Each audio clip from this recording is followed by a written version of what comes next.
In this video, we will look at how to prevent the grid splitter from exceeding the window bounds by dynamically adjusting the column widths. We will show you step by step how to implement this functionality so that your panels always stay within the visible area of the window.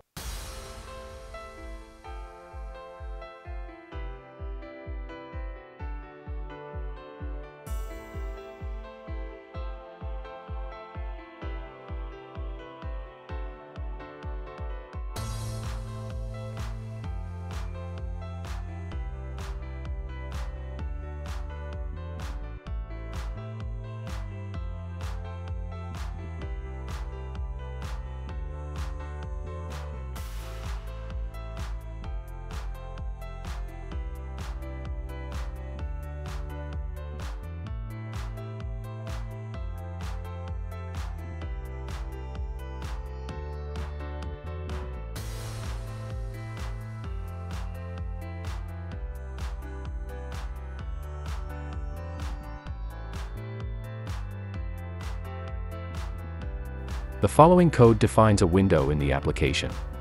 The size changed event is defined for the window, allowing the dynamic adjustment of component sizes when the window size changes. The window contains a grid with 3 columns, left pane, a column with a fixed width of 200, containing a tree view with a blue-violet background color. GridSplitter, a column splitter that allows resizing columns, with a pointer moved event handler to manage its behavior.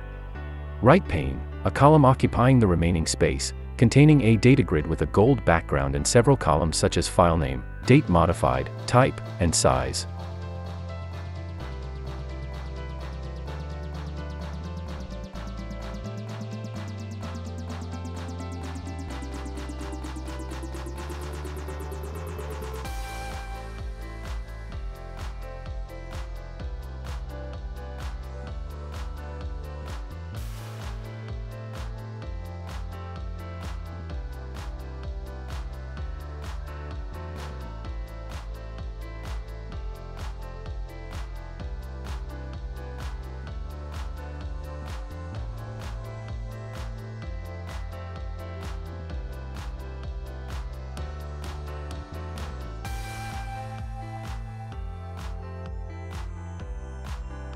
Pointer moved for grid splitter. When the grid splitter is moved, this event handler, grid splitter pointer moved, updates the max width of the left panel, left pane, to limit its maximum width. The max width is set to the width of the main grid minus the width of the grid splitter, ensuring that the left panel does not exceed the width of the main grid. Window size changed for window. When the window size changes, this handler checks if the current width of the left panel is greater than or equal to the new window width.